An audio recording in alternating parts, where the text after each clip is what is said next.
Lezione delle antiche 66.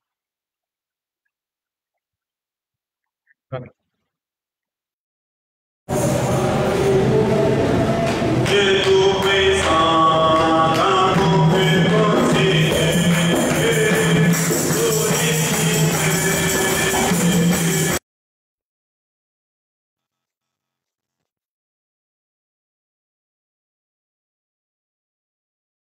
les clairs matins, les ombres du soir, de tout mon cœur, alors que les bains chant, Dieu tout-puissant, que tu es grand.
Tunawasalimia mujina dada mtakatifu ya Bwana Kristo, Et nous souhaitons toutes les riches bénédictions à chacun de vous. na tunawatakia nyinyi wote mibaraka kwa kila mmoja wenu.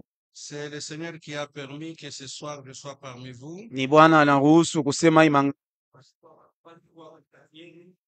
Et nous nous remettons à sa volonté et nous voulons que lui-même parle à son peuple, que lui-même instruise son peuple. Nous ne sommes que des petits ouvriers dans son champ, que lui-même nous utilise comme il veut. La parole d'introduction qui nous a été lue dans Philippiens, c'est une parole très puissante. Si elle peut devenir une réalité dans l'Église du Dieu vivant. Nous ne voulons pas qu'elle reste une lettre morte. Nous voulons que ça soit une réalité vivante dans son Église. Si vous observez très bien avec l'esprit, moi je comprends que d'abord c'était un bon souhait de l'apôtre.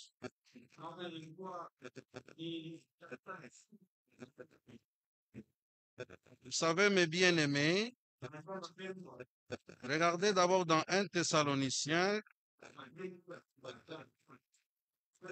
1 Thessaloniciens chapitre 5, au verset 9. Car Dieu ne nous a pas destinés à la colère, mais à l'acquisition du salut par notre Seigneur Jésus-Christ. Nous prenons encore 2 Thessaloniciens, chapitre 3, au verset 13. Pour vous, frères, qu'est-ce que j'ai dit? C'est chapitre 2, je m'excuse, au verset 13. Excusez-moi. Pour nous, frères bien-aimés du Seigneur, nous devons à votre sujet rendre continuellement grâce à Dieu, parce que Dieu vous a choisi dès le commencement pour le salut. Pas pour la perdition, pour le salut. Par la sanctification de l'Esprit et par la foi en la vérité. C'est à quoi il vous a appelé par notre évangile, pour que vous possédiez la gloire de notre Seigneur Jésus-Christ. Ainsi donc, frères, demeurez fermes et retenez les instructions que vous avez reçues, soit par notre parole, soit par notre lettre. Que notre Seigneur Jésus-Christ lui-même et Dieu de notre Père, qui nous a aimés et qui nous a donné par sa grâce une consolation éternelle et une bonne espérance,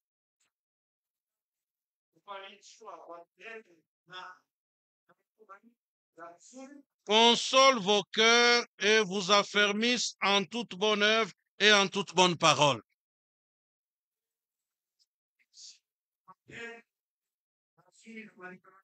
Qu'est-ce que nous constatons par ces écritures que nous venons de lire? Il y a d'abord des résolutions que Dieu a arrêtées avant la fondation du monde pour l'Église. Le but pour lequel le Seigneur nous a appelés, ça c'est logé dans la volonté de Dieu. Et les hommes de Dieu ils ne faisaient que prêcher ça. En dehors de la prédication, les hommes de Dieu, les désirs étaient saints. Dit ceci, Psaume 106, verset 1. Louez l'Éternel car il est bon, car sa miséricorde dure à toujours. Qui dira les hauts faits de l'Éternel? Qui publiera toute sa louange? Heureux ceux qui observent la loi, qui pratiquent la justice en tout temps. Maintenant vient la prière. Éternel, souviens-toi de moi dans ta bienveillance pour ton peuple. Ça, c'est une grande charge, ça. Les âmes qui sont ici, une grande charge. C'est vrai que chaque réunion, c'est une marche vers un but. Nous marchons vers le but. Mais en tant qu'homme de Dieu, nous devons aussi prier pour vous. Pas les hommes de Dieu qui maudissent le peuple à tout moment. Nous devons prier pour vous, pour que Dieu accomplisse ce qu'il avait arrêté sur vous, pour que Dieu accorde une véritable consolation, qu'il accorde une véritable communion de l'esprit. qu'il accorde un amour sincère, qu'il nous accorde le même sentiment qui était en Jésus-Christ, qu'il nous rende un cœur et une âme. Regardez cette phrase. Éternel, souviens-toi de moi dans ta bienveillance. Pour ton peuple, souviens-toi de moi en lui accordant ton secours. Pourquoi? Afin que je voie le bonheur de tes élus. Que je me réjouisse de la joie de ton peuple. Et que je me glorifie avec ton héritage. Ça, c'est profond. Ça, c'est profond. Nous devons prier pour vous. Comme en réalité, Paul l'a fait pour l'église de Philippe. Il l'a fait aussi ailleurs. À Colosse, il l'a fait partout. Mais vous allez voir que c'est même ça le véritable sacerdoce. Nous allons voir ça dans Jean 17. Partout c'était prière sur pierre. Jésus-Christ voulait que vraiment le peuple qu'il a racheté puisse atteindre le but. Qu'il règne une véritable unité parmi eux. Qu'il puisse atteindre la véritable gloire à laquelle Dieu les a destinés. C'est profond. Retournons là-bas, dans Philippiens. Dans Philippiens. Avant de prendre Philippiens 2, prenons d'abord Philippiens chapitre 1er. C'est ce qui a fait la suite au chapitre 2. Regardez au verset 3 d'abord. Je rends grâce à mon Dieu de tous les souvenirs que je garde de vous.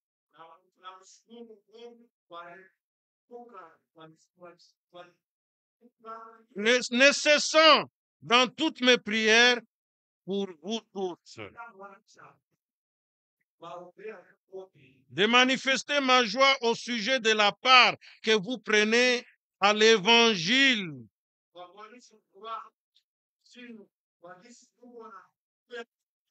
Ça, d'abord, nous devons remercier le Seigneur. Aujourd'hui, vous prenez part à ce que Dieu fait maintenant. Vous prenez part à l'évangile éternellement valable. Chaque mercredi, vous êtes connectés, vous suivez. Chaque samedi, vous suivez. Chaque dimanche, vous suivez. Vous n'êtes pas distraits. Ça, c'est la part que vous prenez à l'évangile. Et c'est le Seigneur qui crée en vous le vouloir et le faire. Selon son bon plaisir. Alors regardez ici. Vous prenez part à l'évangile depuis le premier jour jusqu'à maintenant. C'est pour cela, je suis persuadé que celui qui a commencé en vous cette bonne œuvre du salut la rendra parfaite, l'achèvera au jour de Jésus-Christ. Il est juste, je le pense, ainsi de vous tous. Parce que je vous porte dans mon cœur les sentiments qui étaient en Christ doit nous habiter, doit habiter aussi les hommes de Dieu. Regardez, ça c'est le véritable sacerdoce. Lorsque les Lévites prenaient le pectoral des jugements, et qu'il y avait sur le pectoral, il y avait l'Urim et Tumim. L'Urim et Tumim étaient composés de 12 pierres. Aujourd'hui, cela typifie la doctrine des 12 apôtres. Et l'homme de Dieu véritable, il porte d'abord la doctrine biblique apostolique en lui, la doctrine des 12 apôtres, et après il porte le peuple de Dieu sur son cœur. Quand vous voyez quelqu'un qui crée la confusion, qui crée la division, qui crée du désordre, qui éparpille le peuple ça et là. C'est la preuve qu'il n'a pas le souci du peuple. Nous devons avoir le deux. La doctrine des 12 apôtres, et nous devons avoir aussi le peuple. Et quand nous avons le peuple sur notre cœur, nous ressentons ce poids. Nous allons dire comme Moïse, Seigneur, si tu ne marches pas toi-même avec nous, ne nous fais pas partir d'ici, parce que la charge est lourde. Mais si c'est toi qui m'envoies, alors marche toi-même avec nous, parce qu'avec toi, la marche est sûre. Et nous atteindrons le but. C'est pour cela que vous voyez les hommes de Dieu quelque part là, ils se sentent concernés, ils ressentent le poids et disent, Seigneur, si tu peux créer, si tu peux donner un véritable amour, si tu peux accorder une véritable communion, si tu peux accorder ta crainte à ce peuple, si tu peux vraiment verser des sentiments qui étaient en toi, si tu peux. C'est pour cela que l'homme prie ici. La suite est au verset 9. Est-ce que je demande dans mes prières, c'est que votre amour augmente de plus en plus en connaissance et en pleine intelligence pour le discernement des choses les meilleures, afin que vous soyez purs. Ça, il ne l'a pas prêché. Ça, il a demandé. Ça, il a prié. Pour que vous soyez purs et irréprochables pour le jour de Christ, remplis du fruit de justice, qui est par Jésus-Christ, à la gloire et à la louange de Dieu. Regardez ça. Il l'a fait aux Colossiens. Colossiens chapitre 1er. Regardez au verset 9. C'est pour cela que nous aussi, depuis le jour où nous en avons été informés, nous ne cessons de prier Dieu pour vous et de demander que vous soyez remplis de la connaissance de sa volonté en toute sagesse et en toute intelligence spirituelle, pour marcher d'une manière digne du Seigneur et lui être entièrement agréable, portant des fruits en toutes sortes de bonnes œuvres et croissant par la connaissance de Dieu, fortifié à tous égards par sa puissance glorieuse, en sorte que vous soyez toujours et avec joie persévérants et patients. Croyez-vous que Dieu peut faire ça? Croyez-vous que Dieu est capable ce soir de produire ça dans son église? Et lorsque nous rentrons maintenant à Philippiens 2, ça c'est l'insistance. C'est vraiment l'insistance. Et ça fait la joie de l'apôtre. Mais bien aimé, vous savez, lorsque le Seigneur a montré à Frère Branham la marche de l'épouse, la vision de l'épouse, c'était d'abord l'église laodicéenne qui a défilé. Ça n'a pas donné, ça n'a pas fait la joie du serviteur de Dieu. Il a dit, Seigneur, c'est ça les produits de tous les efforts que j'ai faits. À la 17e personne, le ciel s'ouvrit. Une voix se fit entendre du ciel. comme j'ai envoyé Jean-Baptiste pour préparer ma première venue, tu es envoyé avec un message qui préparera ma seconde venue. Si nous voulons prendre les textes tels qu'il était donné, tu es envoyé avec un message qui parcourira le monde entier pour préparer ma seconde venue.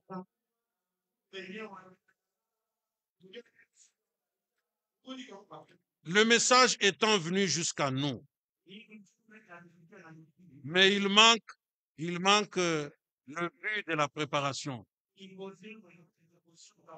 Il manque le but de l'appel à sortir et de la séparation. Il manque le but de la restauration. Vous pensez quel sera notre sort? Je l'ai dit d'une manière générale. Disons-le d'une manière détaillée. Mon frère, toi qui es ici ce soir, si ce message que chaque jour ne te sépare pas des choses du monde, ne restaure pas ta vie, ne te prépare pas pour le retour de Jésus-Christ, quel sera ton sort? Mais nous ne voulons pas que cela soit ainsi. Nous voulons que le but lié au message soit atteint. Le but lié au véritable mandat divin soit atteint.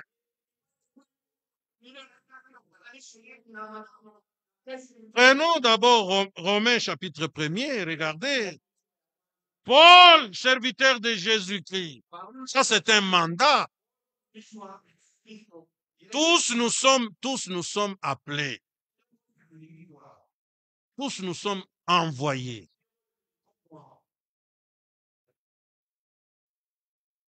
Mais dans cette multitude-là,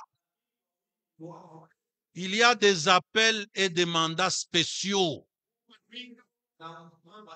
Ces appels-là et ces mandats spéciaux sont de la haute vocation.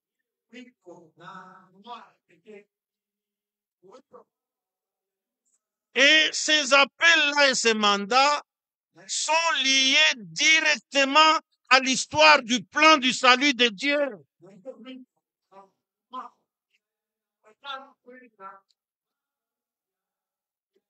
Le ministère qu'a William Branham ou qu'avait William Branham, ce n'est pas le même ministère que moi j'ai.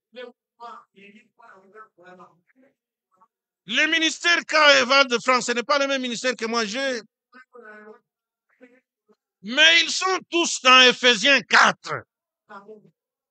Ils ont aussi le ministère d'Éphésiens 4. Mais par-dessus cela, Dieu leur donne un mandat spécial, relié directement au plan du salut de Dieu. Et ces gens-là de la haute vocation, il est difficile que le ministère manque le but. C'est ce que je me fais comprendre. Il est vraiment difficile que leur ministère, leur commission, leur mandat manque le but. C'est difficile. Regardez tout ce que Ésaïe avait prophétisé. Mais c'était arrivé. Le temps messianique, tout est arrivé. Sinon que Ésaïe l'a dit. Mais bien aimé, à nous de respecter l'ordre divin. Alors regardez ici. Paul qui était appelé directement par le Seigneur, par un mandat spécial, appelé à être apôtre, mis à part pour annoncer l'évangile de Dieu,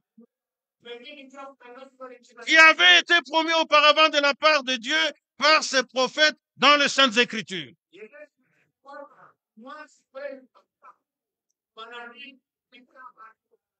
Regardez ici, lorsqu'il parle de Jésus-Christ, il dit cet évangile qui concerne son fils, né de la postérité de David,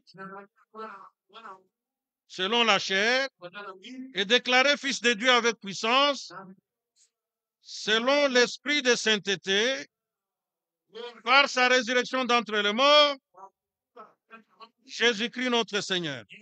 Regardez ce que je poursuivais. Par qui ou de par lui, nous avons reçu la grâce et l'apostolat pour amener en son nom à l'obéissance de la foi tous les païens.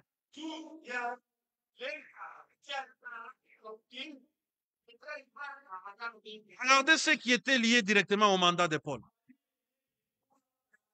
Est-ce que ceci n'était pas arrivé?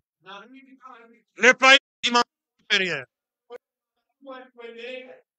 C'est pour cela que nous disons l'enlèvement. L'enlèvement, c'est pour nous. Nous l'attendons.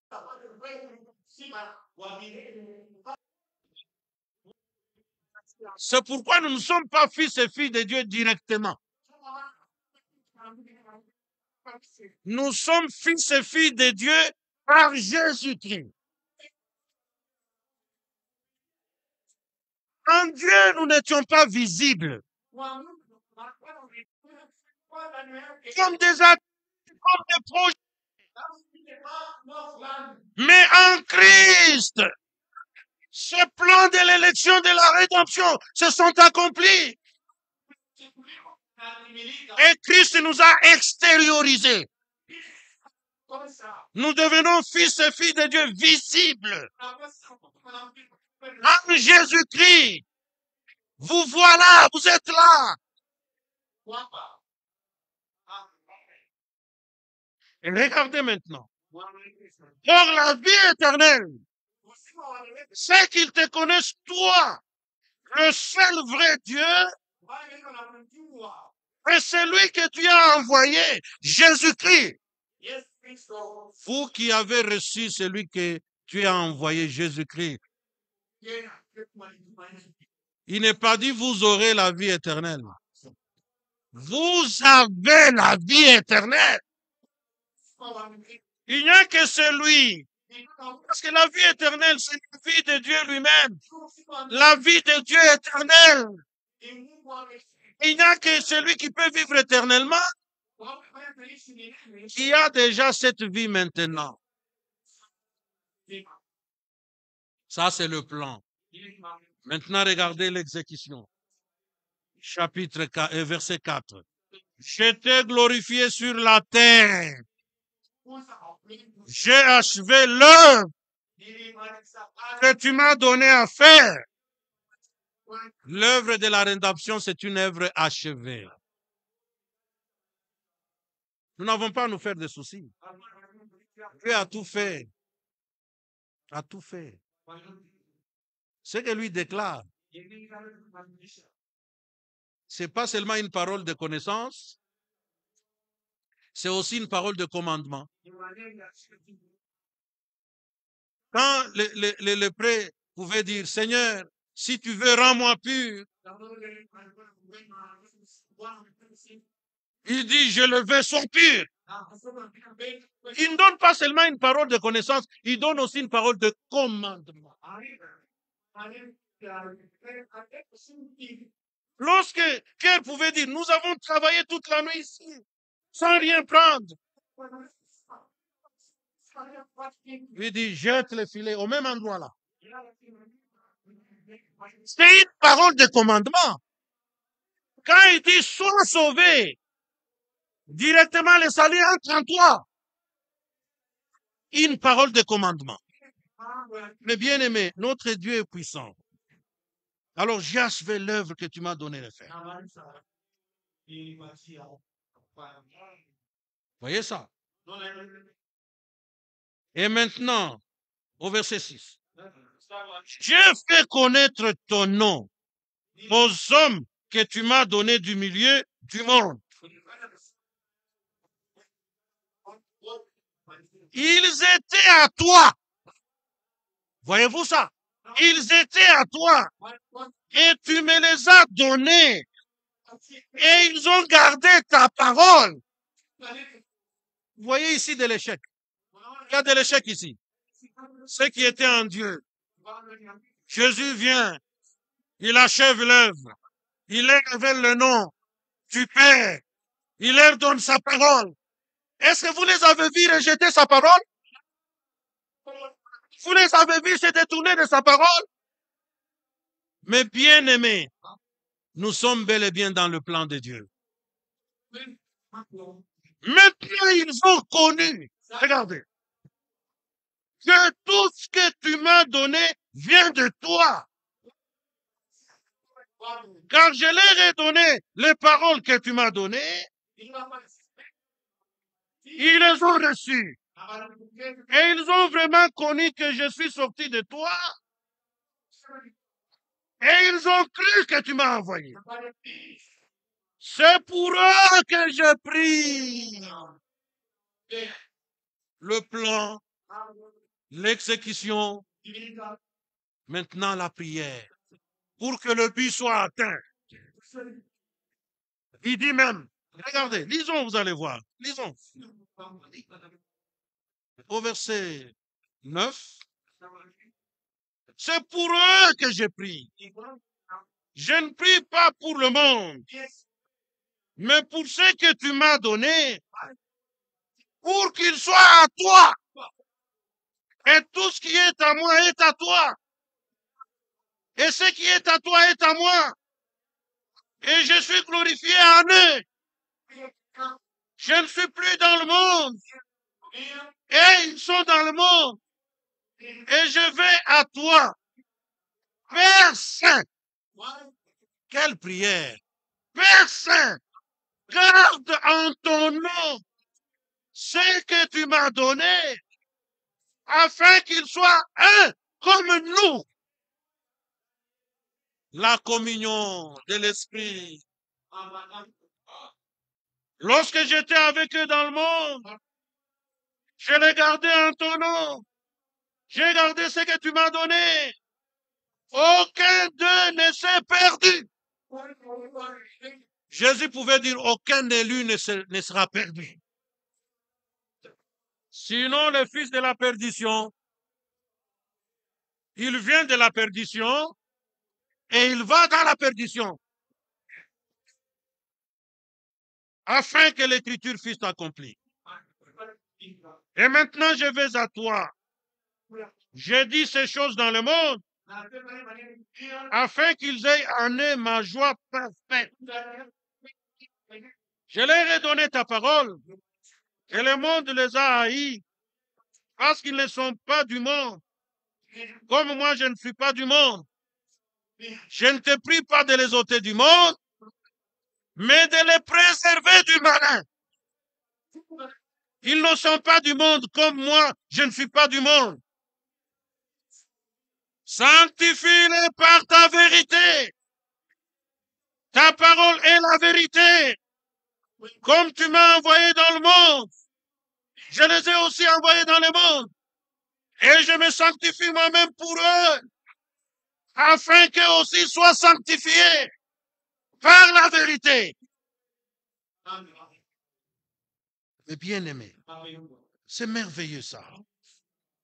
Verset 21. Afin que tout soit... Voyez comment il désirait que la communion règne parmi son peuple.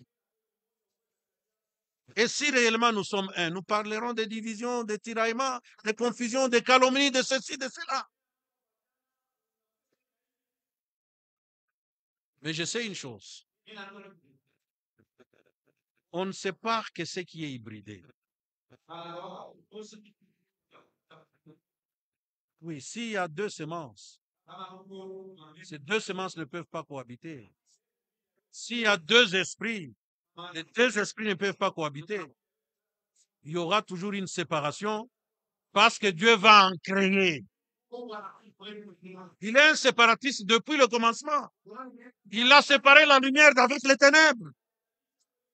Mais là où il y a uniquement les enfants de Dieu, avec le salut, avec l'Esprit de Dieu, avec la nature de Jésus-Christ, avec le fruit de l'Esprit, la division est impossible. Impossible. Regardez cette prière. Comment est-ce que la division pourra avoir lieu? Impossible.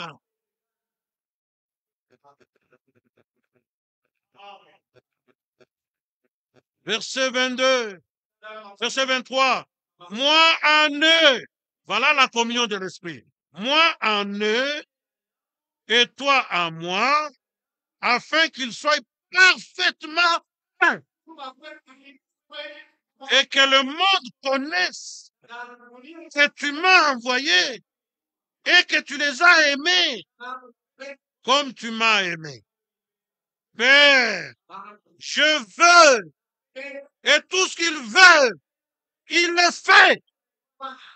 Je veux que là où je suis, ce que tu m'as donné, soit aussi avec moi, afin qu'ils voient ma gloire, la gloire que tu m'as donnée, parce que tu m'as aimé avant la fondation du monde. Quelle prière! Ça, c'est Jean 14. Que votre cœur ne se trouble point. Croyez en moi, croyez en Dieu. Dans la maison de mon Père, il y a plusieurs demeures. Si cela n'était pas, je vous l'aurais dit.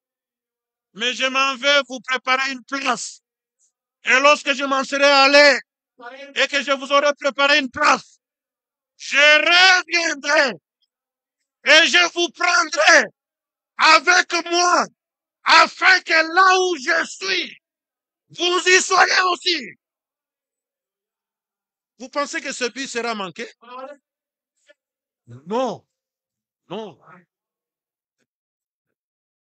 non. Oh, mes frères.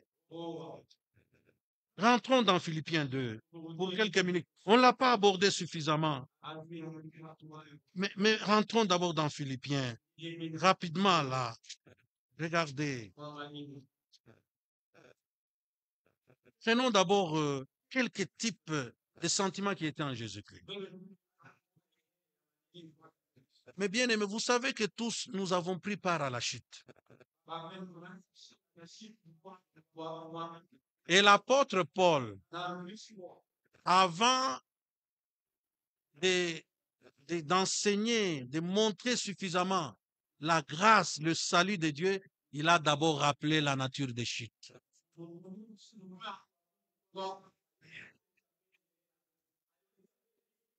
Oui, pourquoi? Pour que nous nous rendions compte de la grandeur de la grâce de Dieu. Il a pris l'écriture d'Ecclésiaste 7, verset 20. Il a pris Psaume 14, 1 à 4. Il a pris Ésaïe 64, verset 5, que l'homme n'a pas de propre justice. Il prend tout ça dans Romains chapitre 3. Regardez comment il expose les choses. Verset 9. Ah donc, sommes-nous plus excellents? Nullement. Car nous avons déjà prouvé que tous, juifs et grecs, sont sous l'empire du péché. Judas, sont sous l'empire du péché. Selon qu'il est écrit, il n'y a point de juste, pas même un seul. Nul n'est intelligent, nul ne cherche Dieu. Tous sont égarés, tous sont pervertis. Il n'en est aucun qui fasse le bien, pas même un seul. Leur gosier est un sépulcre ouvert. Voilà. Ils ont sous leurs lèvres un venin d'aspic. Ils se servent de leur langue pour tromper. Leur bouche est pleine de malédictions et d'amertume. Ils ont le pied léger pour répandre le sang.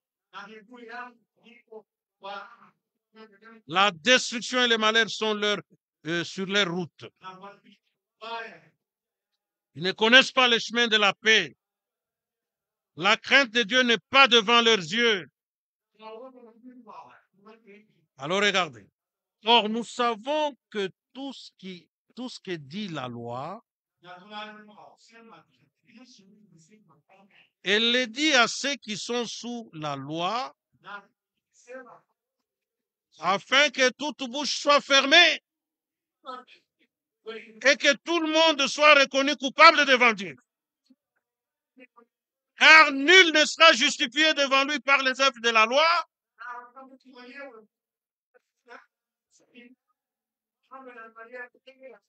mais c'est par la loi que vient la connaissance du péché.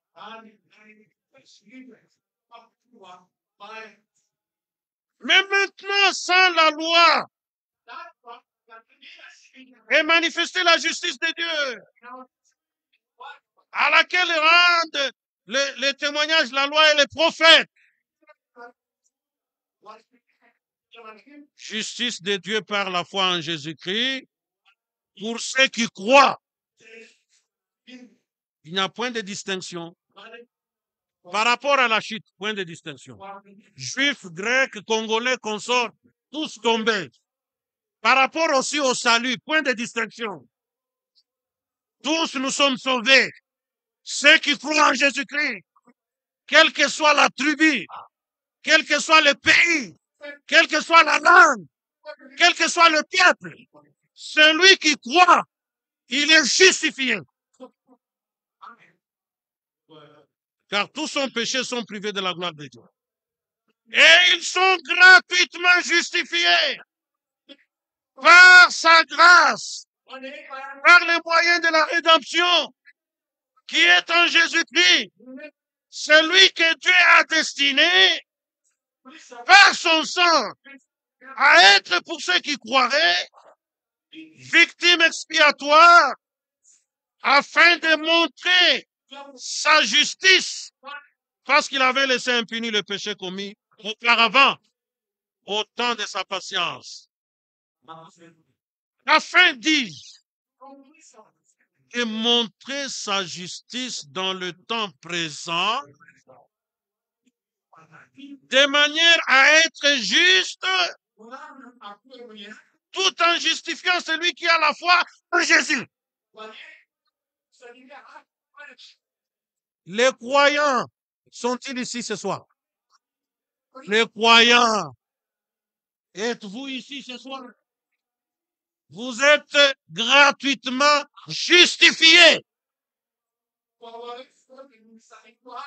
Voilà le sentiment qui était en Jésus-Christ. Il n'a pas désiré notre mort. Il n'a pas désiré ta perdition. Il a désiré ton salut. Il a désiré ton bonheur. Il a désiré ta gloire. C'est pour cela qu'il s'est dépouillé. Il s'est dépouillé lui-même en devenant semblable à l'homme. Mes frères, regardez, avant de lire d'abord Hébreu, non, Philippiens 2, là, verset 8. Le temps est contre moi, je vais pouvoir arrêter malgré tout. Mais regardez Hébreu d'abord. Hébreu explique un peu les choses clairement. Mais Hébreu 1 là, que Dieu nous accorde la révélation. Regardez, il est dit ceci, au verset 3. Et qui étant le reflet de sa gloire et l'empreinte de sa personne.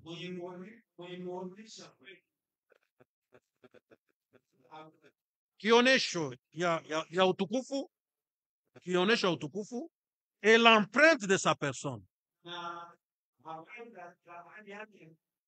Voyez ici, cette personne, ce n'est pas l'homme ici déchu. Ici, c'est l'égalité avec Dieu. Et soutenant toutes choses par sa parole puissante. Regardez, Il a fait la purification des péchés et s'est assis à la droite de la majesté divine dans le lieu très haut, devenu d'autant supérieur aux anges.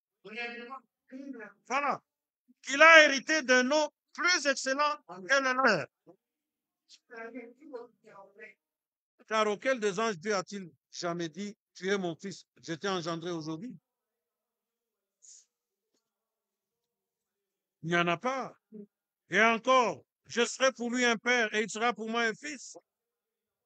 Il n'y en a pas. Et lorsqu'il introduit de nouveau dans le monde, le premier-né, il dit que tous les anges de Dieu l'adorent. De plus, il dit des anges, c'est lui qui fait des anges de vent. Et ses serviteurs une flamme de feu.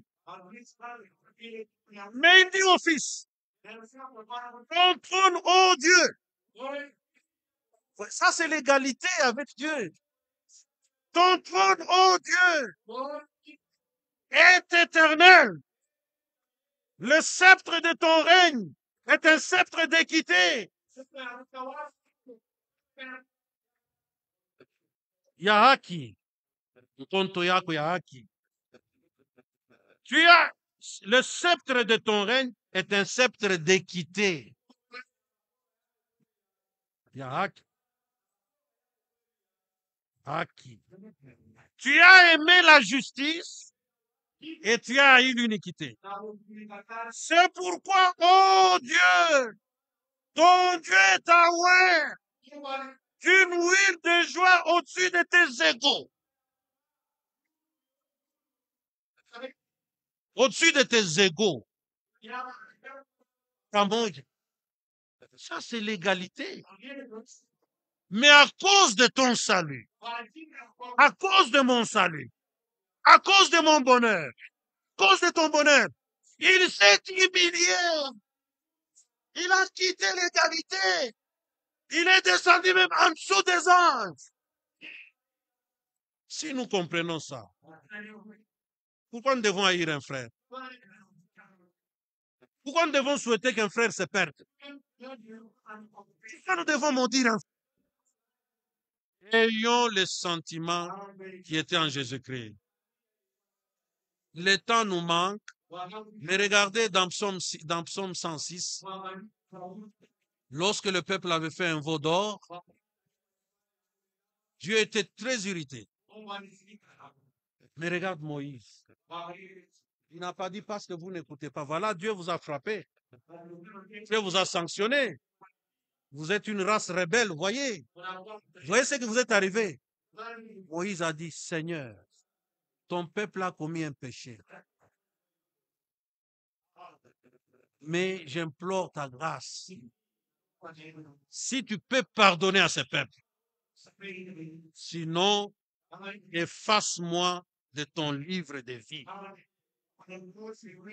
Quel serviteur, quel sentiment qui était en Moïse, le sentiment de Christ.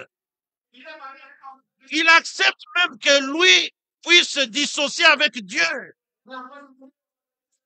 Que Dieu le rejette. Parce qu'il a rejeté le peuple. Mais bien aimé, quel modèle. Quand Paul dit, ayez les sentiments qui étaient en Christ. Et aujourd'hui, le prédicateur, où est la communion de l'Esprit? Où est la communion de l'Esprit? Je termine par là, Galates 5. Je termine. Galates 5. Regardez dans Galates 5, c'est une exhortation de la communion. Regardez, avant que je le lise. Il n'y a que les dons qui viennent de Dieu qui sont voués au diable.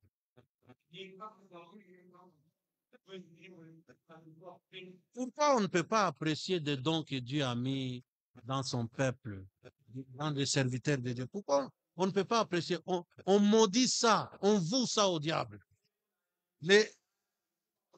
Les enfants de ce siècle sont très intelligents. Ils apprécient les talents naturels.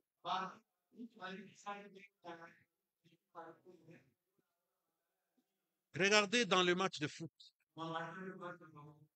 Chaque numéro est protégé. Jalousie. Les buteurs là, c'est les gardiens de but là. Il est protégé. Parce qu'on loue le talent qui est en lui. Les défenseurs protégés, appréciés, soutenus. L'attaquant apprécié. Il n'y a que dans le royaume de Dieu que ça pose problème. Que ça, on diabolise tellement pas mal. Les dons divins qui viennent de Dieu, on le voue à Satan. C'est triste. Lisons pour terminer, Galates chapitre 5.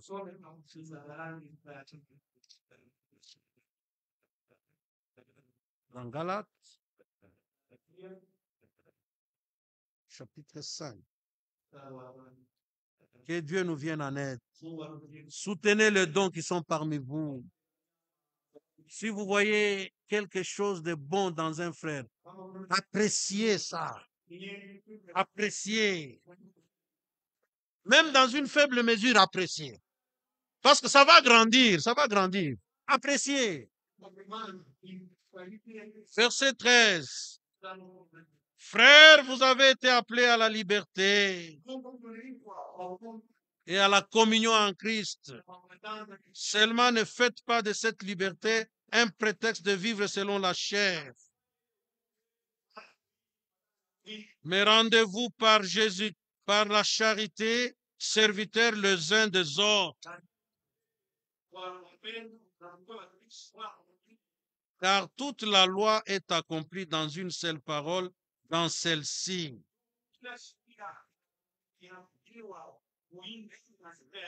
Tu aimeras ton prochain comme toi-même. Mais si vous vous mordez et vous vous dévorez les uns les autres, prenez garde que vous ne soyez détruits les uns par les autres. C'est l'exhortation que l'Esprit de Dieu nous donne. Si peut y avoir quelque soulagement, quelque communion d'esprit, quelque amour, quelques bons sentiments, une âme, une pensée, un cœur, cela donne la joie aux hommes de Dieu. Et ça nous dit, il nous arrive de dire, en tout cas, Seigneur, merci, nous ne prêchons pas dans le désert. Tu exécutes ta parole, nous prêchons, toi tu la confirmes. En tout cas, que Dieu soit loué. Vraiment que Dieu fasse tout ce que nous avons vu, comme la prière, que nous puissions atteindre le but. Que Dieu vous bénisse richement et qu'il soit avec chacun de vous. Amen.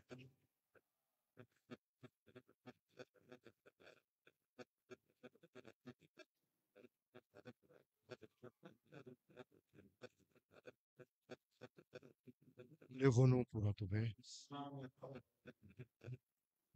Chantons ensemble.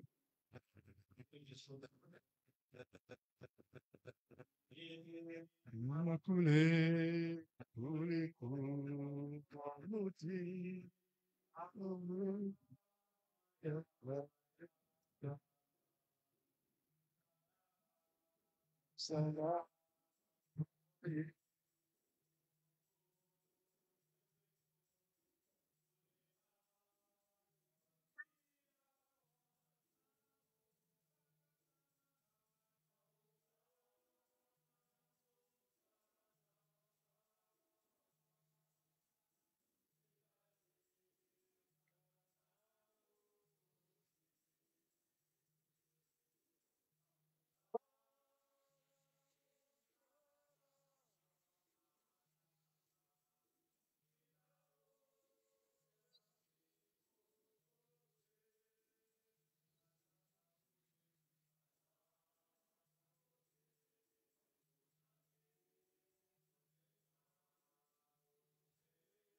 Adorons tous. Père céleste, sois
ce soir.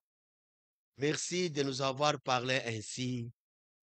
Ô Dieu Tout-Puissant, un Dieu plein d'amour. Seigneur, c'est par ton amour. Seigneur, tu t'es dépouillé et tu es venu jusqu'à nous.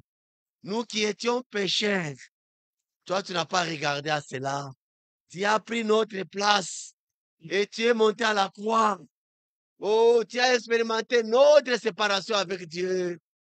Et Seigneur, encore, quand le sang a coulé, encore tu as expérimenté notre réconciliation avec toi.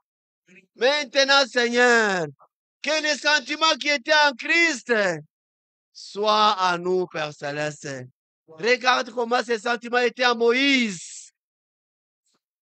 Toi, Dieu, tu t'étais irrité, énervé du comportement des enfants d'Israël. Tu voulais tous les tuer et de laisser Moïse. Mais les sentiments, l'esprit de Christ qui était à Moïse a dit, Seigneur, si tu fais cela, les Égyptiens qui nous regardent et tout le monde font dire que leur Dieu a seulement le pouvoir de les faire sortir, mais il n'a pas le pouvoir de les faire entrer. Si c'est comme ça, tue-moi. C'était l'esprit de Christ qui était en lui, Seigneur. Et nous voulons être imprégnés des sentiments qui étaient en Christ, Seigneur. Seul sans toi, nous ne pouvons rien faire. Mais avec toi, tout est possible. Que nous puissions considérer mon frère, ma sœur, comme étant au-dessus de moi. Que je puisse aussi remarquer les dons que toi tu as mis en lui, Seigneur. Oh Dieu Tout-Puissant, que nous puissions, Seigneur Dieu Tout-Puissant, être humbles. Merci pour tout. Rends-nous capables pour toute bonne œuvre, pour l'accomplissement de ta volonté. Bénis le vase par qui tu nous as parlé. Bénis les âmes qui ont reçu ta parole. Oh Dieu, merci Père Céleste, que nous puissions sortir avec bénédiction venant de toi. Que tout soit dans le nom qui est au-dessus de tout nom. Le nom du Seigneur et Sauveur Jésus-Christ, nous t'avons ainsi prié. Amen. Que notre Dieu soit loué, qu'il bénisse son serviteur, qu'il bénisse notre frère Fouébé pour la prière, et qu'il vous bénisse tous d'être là ce soir. Oui, nous sommes arrivés à la fin de ce service. Si telle est la volonté du Seigneur, nous allons encore nous retrouver dimanche par sa grâce. Allons tous dans la paix. Que sa paix soit avec chacun de vous. Au nom de Jésus.